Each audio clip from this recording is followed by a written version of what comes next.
can't find anything that I want, Mrs. Blair. Oh, I'm sorry. It's delivery day today. You're a wee bit early. Can't even remember what I came in for now. Oh, here we are. It'll be all those other things in your mind. Charge it, will you please, Jimmy? Aye, when the Lady Laird gets her bill at the end of the month, she'll collapse. You could be right, Miss Ferguson, but it's all in a good cause. Oh, fine, I know you're getting it for that man Calder. In my opinion, the less you have to do with the likes of him, the better. Why do you keep saying that, Miss Ferguson? You know absolutely nothing about him. I know his type. The man is a total stranger. How can you possibly know whether he's good or bad? I am very sorry, Miss Ferguson, but without meaning to be rude, you really are talking bilge. Impudence. What you have to put up with nowadays. You'll never learn, Maggie. You left yourself wide open. Oh, she didn't upset me. She's the one that'll be upset, mark my words. And anyway, what's a girl her age doing hanging about here? She should be away doing a job of work. Oh, kids nowadays. Sponges, the lot of them. We're keeping the likes of her, you know, Isabel. We are. Oh, I doubt if we're keeping Fiona Cunningham. Of course we are. If it wasn't for all the handouts and the social security, she'd be doing a day's work like the rest of us. Maggie, Fiona doesn't get social security. Oh, you would know, of course. Yes, I would. If she did, she'd have to come here to cash the cheques, wouldn't she? Well, isn't she lucky to have a mother daft enough to keep her? That went home anyway. You're a terrible woman, Maggie. I'm right, though. Piece of nonsense, a girl her age, hanging about a place like this. That's why she'll land herself in trouble. Trouble? You know, him. Oh, the lass is just being kind, Maggie. No more, no less. Well, she can please herself. But she can't expect the rest of us to be like her. Well, not me, anyway. He'll starve before I go to that garage. Well, now, I think that's very foolish of you, Maggie. You're no chicken, you know. A woman your age shouldn't be rumbling about under a bus. Bus, the thing sounds more like a traction engine. It's high time you had it looked at.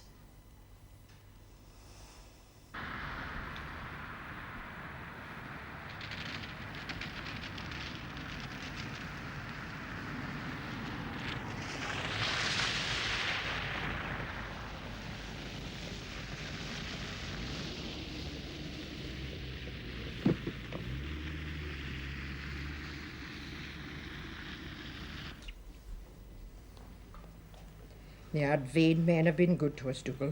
If it hadn't been for Sandy and Willie Murray, God knows where would have been these last few days. You must pull yourself together. I can't look after the baby and do everything else myself. Will you stop your moaning? Moaning, I'll give you moaning.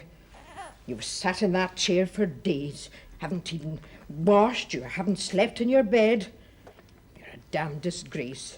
If your father was alive, he'd be black affronted at you. Now you listen to me, Dougal Lachlan, and listen hard. Grief is one thing. I can understand it. Heaven knows I've had plenty in my life, but self-pity is another thing altogether. And if you're not going to face up to what's happened like a man, then I'll just have to make you.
so light. Did you make it? No, my mother knitted it. Ah, you don't see knitting like this nowadays. It's so soft. And how's the wee man today? What am I to do with him, nurse? With Dougal. Yes, I can't do anything with him. He just gets bad-tempered if I try to talk to him. He won't work. He won't even bring wood for the fire. Just sits there day after day. He doesn't eat and he's drinking too. You must have some help. Oh, well, the neighbours have been very good, but they have their own work to do. Oh, I'm so angry with him. Good. You stay angry. That'll soon get him out of it. Oh, I don't know. He's a moody devil. I could brain him sometimes. Is there nobody you could get to give you a hand? A relative, maybe? Well, I've thought of that. There's Amy's sister, but, oh, it's a man we need about the place. Oh, you've got a man about the place. It'll soon be lambing time. He will come round, you know. Well, he'll damn well have to, but when? The weather's getting colder. All I need is to be snowed up for a week or two, and then I'll really be in trouble. Then come down and live in the village with me. Maybe a spot of fending for himself is just what he needs. Oh, but I couldn't leave him, nurse. Oh, no, I couldn't do that. Then you must have help. You can't look after an infant and run a farm all by yourself. Well, I've written to Amy's sister. I didn't tell Dougal. Not that he'd hear me if I did. I swear he doesn't hear anything I say to him, not even when I'm shouting at him. Oh, but I shouldn't be bothering you with this. Here, you take Donald.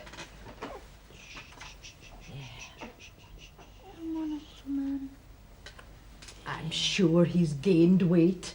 Oh, I'll be very surprised if he hasn't. There's the boy. Eh? There's the boy.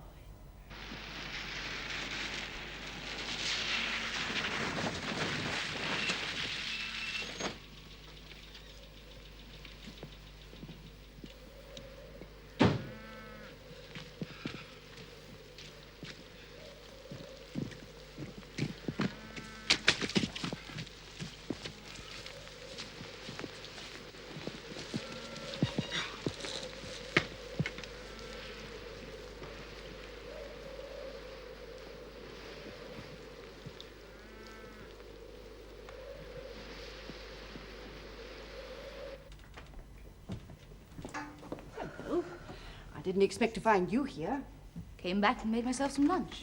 It is warmer in here. Would you like something? Oh, no thanks, darling. I'm not really very hungry. Is there some coffee left? It's tea. Well, fine.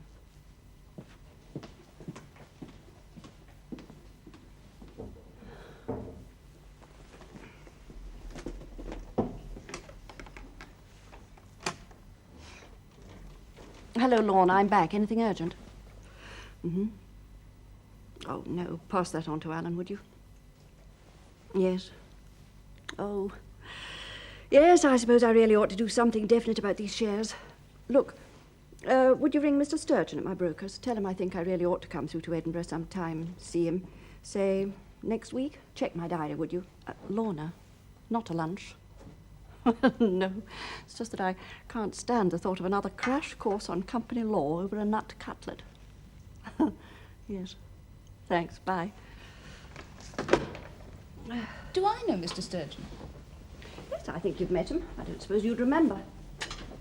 Does he have rather a splendid office in the new town somewhere, with a view looking onto the Forth? That's it. You do remember. Gosh, I'll never forget it. Grandfather took me. That's right, so he did. I was utterly terrified. They all seemed so old and serious. I remember clutching Grandfather's hand throughout the entire meeting, which seemed to last about 5 years, and it was probably only 5 minutes. I remember him telling me about that. But you were just a tot at the time. Mr. Sturgeon droned on for ages. Grandfather hardly said a word. I remember thinking that Mr. Sturgeon was very angry. I'm sure I was about to burst into tears, when suddenly Grandfather looked at me and gave me a great big wink. Everything was all right then. You loved him very much, didn't you, Mummy? Everybody did. He was the most wonderful man I've ever known. I still miss him. He used to frighten me sometimes. So stern. Then he'd laugh or give me a big cuddle. He made me feel safe. Me too. He was very good looking, wasn't he? He was a bit of a lad, I gather. What do you mean? Oh, village gossip has it he had an eye for the ladies. Touch of the droit de seigneur and all that. Oh, really, Fiona? You know perfectly well that village gossip is invariably malicious nonsense. Your grandfather spent his whole life loving your grandmother, his family, and this estate. He may not have been perfect. Sometimes I think he didn't really notice that times were changing. But if that's a fault, it's not a dishonourable one. So all that stuff about Maggie Ferguson isn't true? What stuff about Maggie Ferguson? Oh, there's a story. He used to pay midnight calls on Miss Ferguson. I accused her of it the other day. She seemed most upset. You did what? Oh, I simply said that if she didn't stop her constant slandering of poor Mr. Calder, I would spread some gossip about her and Sir Logan. I can't believe my ears. I never heard anything so outrageous in all my life. Have you any idea what you've done? To your grandfather, to me, to this family. I've never laid a finger on you in my life. I think now that was a great mistake. Fiona? Fiona!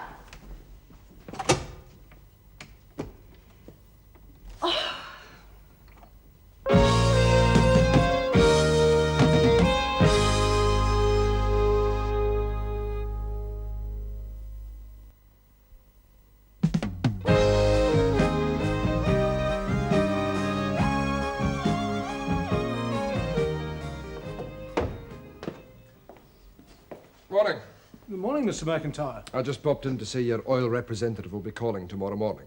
Tomorrow? That's a bit earlier than I would have thought. You think that's a good sign? That I wouldn't know. Either way, you'll find out quickly enough. Cheers. Cheers.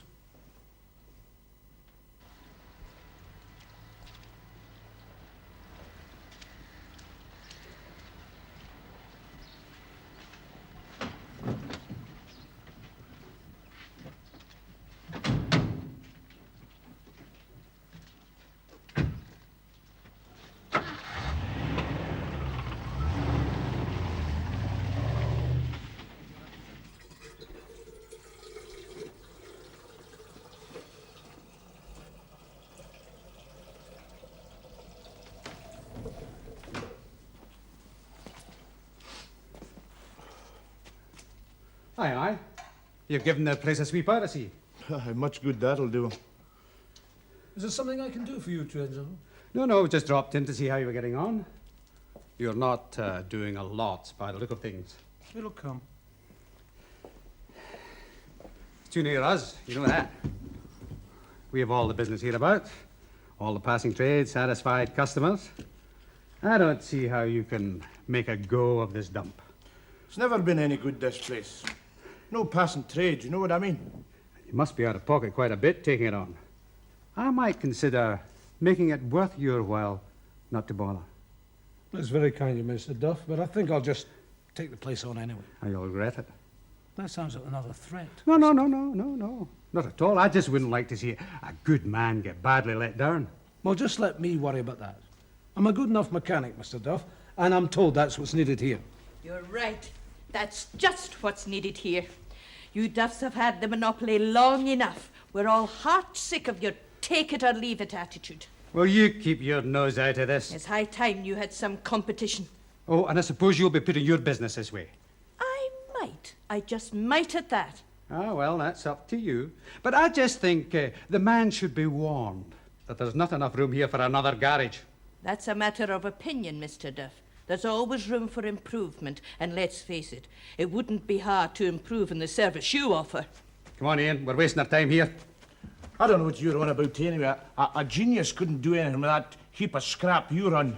That heap of scrap, as you call it, Sonny, is running a damn sight better since I stopped leaving it outside your garage overnight. A squirt of oil, a flick of a duster, and a bill for £50. Away you go, man. You couldn't service a go-kart. Oh, yes, we could. Well, I think we've all said enough. I think we'll just get going. Come on, Ian. And the best of luck to you.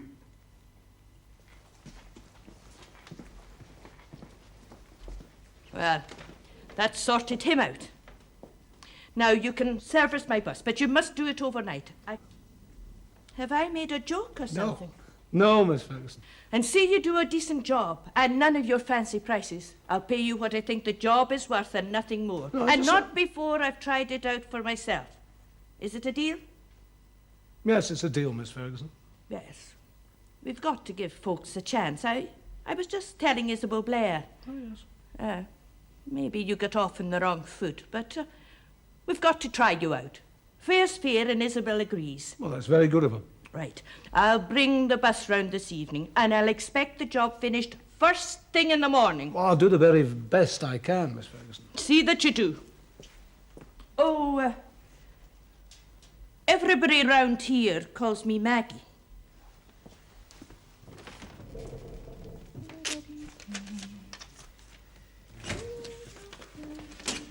Hello. Could I have a packet of cigarettes, please? Yeah. Tipped. These all right? Oh, fine, fine. At 67 pence, please. 67. Oh, I know, it's scandalous, isn't it? Well, just for a smoke. Thanks very much. It's Mrs. Blair, isn't it? That's right, Mr. Maxwell.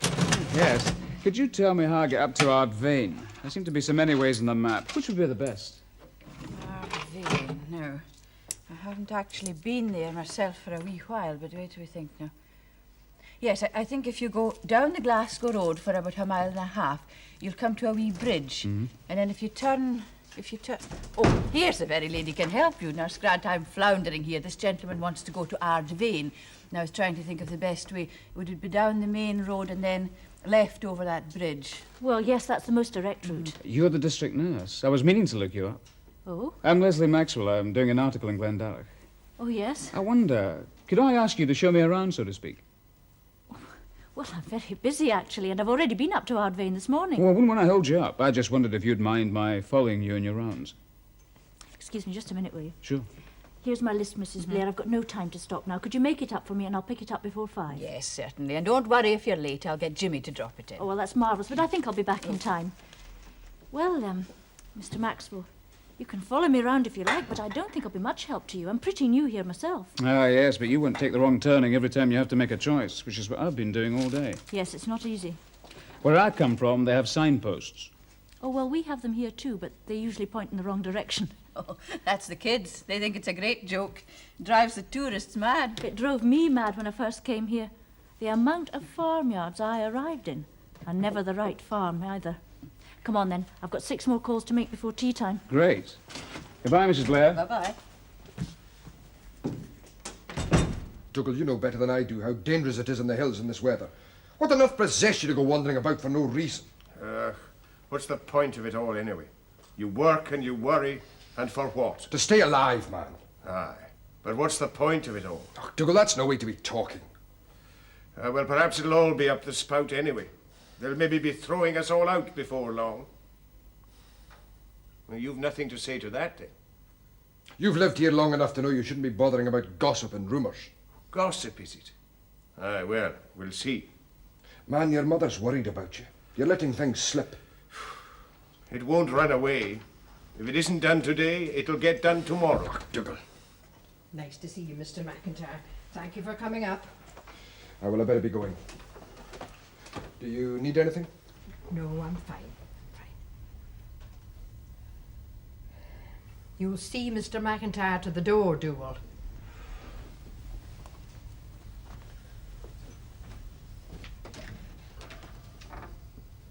Now, you get a grip of yourself, man.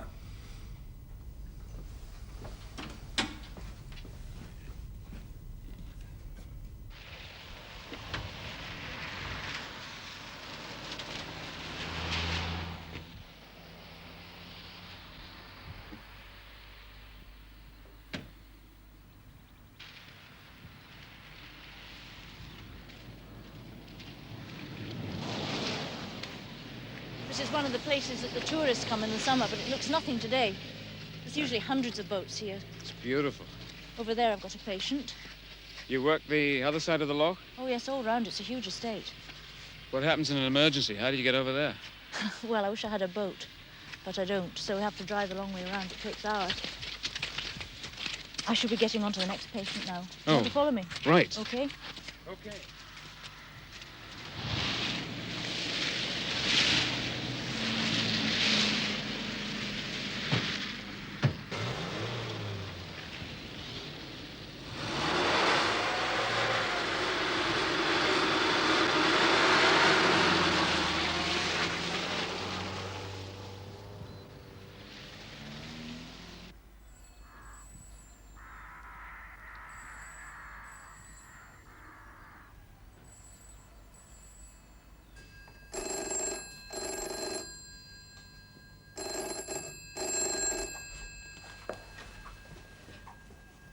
Oh, damn.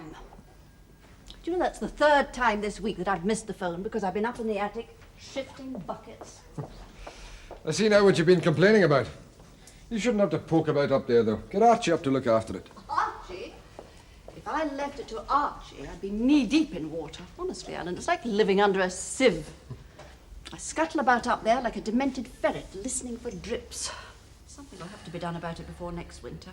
Well, let's call in an expert. Get an estimate. Daren't. It must be more than 50 years since this house had a major roof repair. It would cost thousands.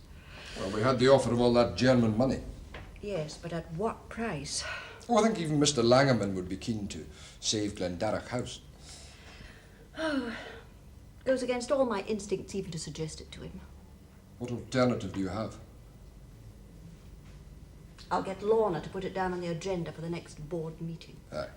Well, don't feel too bad about it. Old Fraser's house is on the agenda as well.